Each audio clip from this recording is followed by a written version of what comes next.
আসসালামু আলাইকুম ওয়া রাহমাতুল্লাহ। প্রিয় দর্শক, আজ আমি আপনাদেরকে জানাবো হযরত সাদ সালামী রাদিয়াল্লাহু তাআলা আনহু এর একটি ঘটনা। সবাইকে শেষ পর্যন্ত সঙ্গে থাকার জন্য অনুরোধ করছি। বিসমিল্লাহির রহমানির রহিম।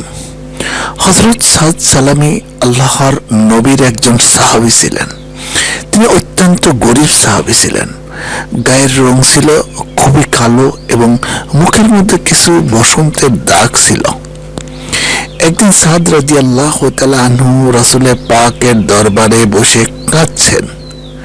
হুজুর পাক সাল্লাল্লাহু আলাইহি সাল্লাম তাকে কান্না করার কারণ জিজ্ঞেস করলেন।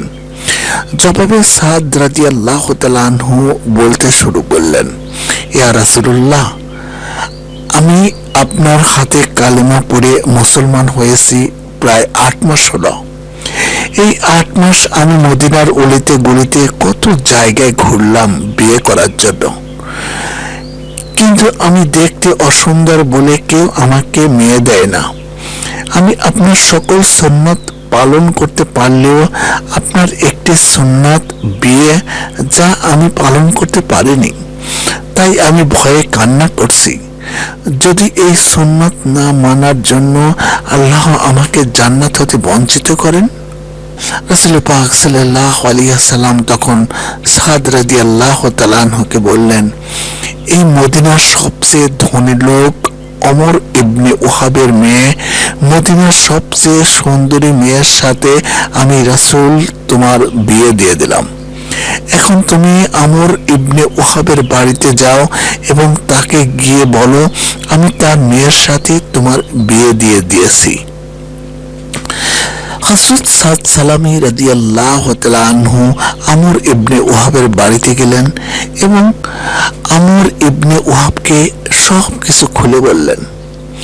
সাদ রাদিয়াল্লাহু তাআলা আনহু এর কথা শুনে আমর ইবনে ওহাব খুব রাগান্বিত হয়ে তার সাথে খারাপ আচরণ করে বাড়ি হতে বের করে দিলেন।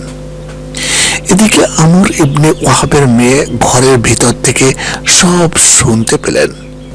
যখন আমর ইবনে ওহাব ঘরে ঢুকলেন তখন তার মেয়ে তাকে জিজ্ঞেস করলো, বাবা, আপনাকে এত বড় সাহস কে দিল যে রাসূলের কথা অমান্য করলেন? আল্লাহর রাসূল আমার জন্য যে ছেলেকে পছন্দ করেছেন আমিও তাকে স্বামী হিসেবে মেনে নিলাম। মেয়ের কথা শুনে আমর ইবনে ওহাব দৌড়ে রাসূলের দরবারে গেলেন এবং রাসূলের পাক সাল্লাল্লাহু আলাইহি সাল্লামের কাছে মাফ চাইলেন। আমার দয়াল নবীজি তাকে মাফ করে দিলেন আর সাদ রাদিয়াল্লাহু তাআলা আনহু এর বিয়ের জন্য 600 দিরহাম মোহরানা ধার্য করলেন এবং বললেন, এখন তুমি তোমার স্ত্রীর কাছে যাও। কিন্তু সাদ রাদিয়াল্লাহু তাআলা আনহু এত গরীব ছিলেন, তার পক্ষে 600 দিরহাম জোগাড় করা সম্ভব ছিল না। তাই অন্যান্য সাহাবীরা মিলে সাদ রাদিয়াল্লাহু তাআলা আনহুকে সাহায্য করলেন যাতে উনি ওনার স্ত্রীর মোহরানা আদায় করেও নতুন বউয়ের জন্য কিছু সদাই করতে পারেন। ওদিকে সাদ রাদিয়াল্লাহু তাআলা আনহু বাজারে চলে গেলেন কেনাকাটা করার জন্য। যখন নতুন বউয়ের জন্য কেনাকাটা করতে দোকানে ঢুকলেন, হঠাৎ শুনতে পেলেন মদিনার বাজারে কে যেন জিহাদের ডাক দিচ্ছে।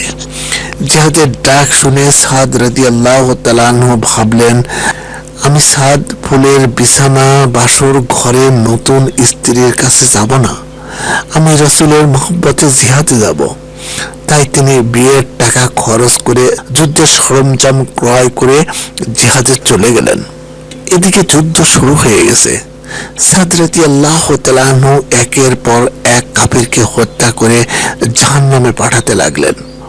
যুদ্ধ করতে করতে হঠাৎ সাদ রাদিয়াল্লাহু তাআলা আনহু শাহাদাতের পেয়ালায় শরবত পান করে শহীদ হয়ে গেলেন।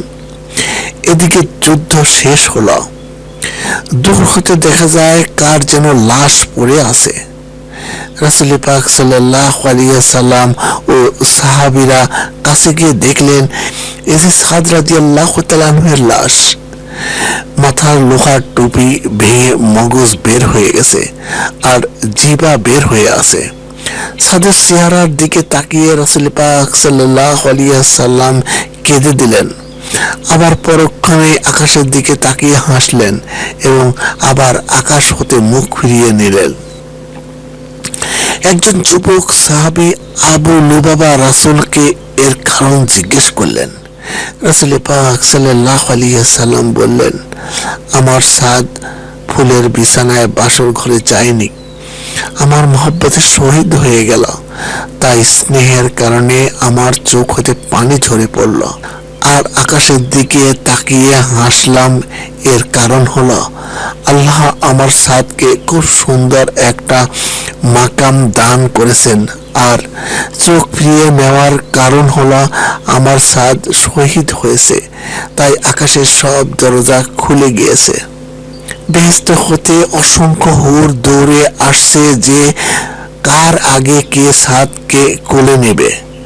দৌড় দেওয়ার কারণে হুরদের সামনের পর্দা সরে যাচ্ছিল, যা দেখে আমি রাসূল লজ্জায় চোখ ফিরিয়ে নিলাম।